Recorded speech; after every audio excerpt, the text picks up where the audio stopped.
செந்தில் பாலாஜி வழக்கில் விசாரணையை தமிழக அரசு தாமதம் செய்வதாக உச்சநீதிமன்றத்தில் தற்போது வழக்கு தொடரப்பட்டுள்ளது. இது பற்றிய அண்மை செய்தியை பார்த்துக் கொண்டிருக்கிறோம். செந்தில் பாலாஜி விவகாரத்தில் எப்போது வழக்கு பதிவு செய்யப்படும் என்று தமிழக அரசுக்கு உச்சநீதிமன்றம் கேள்வி எழுப்பியுள்ளது.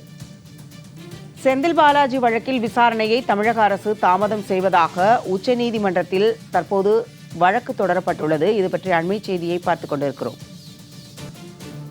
செந்தில் பாலாஜி விவகாரத்தில் எப்போது வழக்கு பதிவு செய்யப்படும் என்று தமிழக அரசுக்கு உச்சநீதிமன்றம் சரமாரியாக கேள்வி கேட்டுள்ளது. இது பற்றிய அண்மை செய்தியை பார்த்துக் கொண்டிருக்கிறோம். மேலும் கூடுதல் விவரங்களுடன் செய்தியாளர் ஆண்டன் இணைக்கிறார். வணக்கம் ஆண்டன், இது பற்றிய தகவல்களை பதிவு செய்யுங்க. வணக்கம் ஜெயா. அதாவது இந்த செந்தில் பாலாஜி வேலைக்கு பணம் வாங்கி கொண்டு போக்குவரத்து துறையில் அமைச்சராக இருந்த பொழுது பணம் வாங்கி கொண்டு போக்குவரத்து துறையில் வேலை தருவதாக மோசடி செய்ததாக தான் அந்த குற்றச்சாட்டு. அது தொடர்பான வழக்கு தான். அந்த வழக்குல தான் ஏற்கனவே அமலாக்கத்துறை செந்தில் பாலாஜியை கைது செய்து அந்த வழக்கு விசாரணையானது நடைபெற்றுக் கொண்டிருக்கின்றது. அந்த வழக்கில் ஜாமீன் கோரி உச்சநீதிமன்றத்தில் செந்தில் பாலாஜி தாக்கல் செய்த மனு மீதான விசாரணை நிறைவடைந்து தீர்ப்பானது ஒத்திவைக்கப்பட்டிருக்கின்றது. இந்த சூழ்நிலையில் தான் உச்சநீதிமன்றத்தில் புதிய மனு ஒன்று தாக்கல் செய்யப்பட்டிருக்கின்றது. செந்தில் பாலாஜிக்கு எதிரான விசாரணையை தொடங்குவதில் தமிழக அரசு வேண்டுமென்றே காலதாமதம் செய்வதாக செந்தில் பாலாஜியால் பாதிக்கப்பட்ட ஒய் பாலாஜி என்பவர் உச்சநீதிமன்றத்தில் புதிதாக மனு தாக்கல் செய்திருக்கின்றார். போக்குவரத்து துறையில் வேலை வாங்கி தருவதாக கூறி மோசடியில் ஈடுபட்டதாக செந்தில் பாலாஜி மீது சென்னை மத்திய குற்றப்பிரிவில் புகார்களானது அளிக்கப்பட்டிருந்தது. அதுல மொத்தம் 4 வழக்குகள் செந்தில் பாலாஜி மீது வழக்கு பதிவு செய்து விசாரணையானது நடந்தது. ஆனால் 2022ஆம் ஆண்டு சென்னை உயர்நீதிமன்றம் இந்த விவகாரத்தில் மீண்டும் புதிதாக விசாரணை நடத்துமாறு உத்தரவிட்டிருந்தது. சென்னை மத்திய குற்றப்பிரிவு போலீசார் பதிவு செய்த வழக்கின் அடிப்படையில் அமலாக்கத்துறையினரும் செந்தில் பாலாஜி மீது சட்டவிரோத பண பரிவர்த்தனை வழக்கு பதிவு செய்திருந்தார்கள். மேலும் இது தொடர்பாக விசாரணைக்கு அமலாக்கத்துறை அலுவலகத்தில் நேரில் ஆஜராகுமாறு செந்தில் பாலாஜிக்கு அப்பொழுது அமலாக்கத்துறை சம்மன் அனுப்பியிருந்தது. ஆனால் அதற்கு அந்த சம்மனுக்கு சென்னை உயர்நீதிமன்றம் தடை விதித்தது. சென்னை உயர்நீதிமன்றத்தின் இந்த உத்தரவுகளுக்கு எதிராகத்தான் அமலாக்கத்துறை மற்றும் செந்தில் பாலாஜியால் பாதிக்கப்பட்ட ஒய் பாலாஜி என்பவர் உச்சநீதிமன்றத்தில் ஏற்கனவே வழக்கு தொடர்ந்திருந்தார்கள்.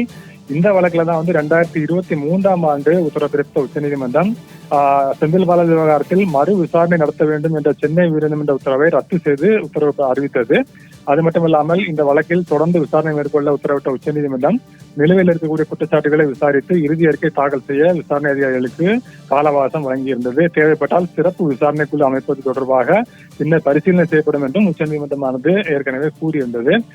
இதனிடையே அந்த கால அவகாசம் கொடுக்கப்பட்ட கால அவகாசத்தில் அதிகாரி கொடுக்கப்பட்ட கால அவகாசத்தில் அந்த வழக்கானது தொடரப்படவில்லை. இதனை அடுத்துதான் கால அவகாசம் நீட்டிக்கப்பட்டிருந்தது. இந்த நிலையில்தான் செந்தில் பாலாஜிக்கு எதிரான விசாரணையை தொடங்குவதில் தமிழக அரசு வேண்டுமென்றே காலதாமதம் செய்கிறது என செந்தில் பாலாஜியால் பாதிக்கப்பட்ட ஒய் பாலாஜி உச்சநீதிமன்றத்தில் அந்த புதிதாக மனுவினை தாக்கல் செய்திருக்கின்றார். என்றால் வேலைக்கான பண மோசடி தொடர்பாக 4 கிரிமினல் வழக்குகளில் அவர் மீது பதிவு செய்யப்பட்டிருக்கின்றது. ஆனால் விசாரணை இன்னும் செந்தில் பாலாஜிக்கு எதிராக தொடங்கப்படவில்லை என அந்த ஒய் பாலாஜி குற்றம் சாட்டியிருக்கின்றார். அந்த கிரிமினல் வழக்குகள் டிரைவர், கண்டக்டர் போன்ற மற்றும் பொறியாளர்கள் உள்ளிட்ட பணிகளுக்கு பணம் வாங்கி கொண்டு வேலை வழங்குவது தொடர்பாக மோசடி என அந்த மனுவில் மனுதாரர் கூறியிருக்கின்றார்.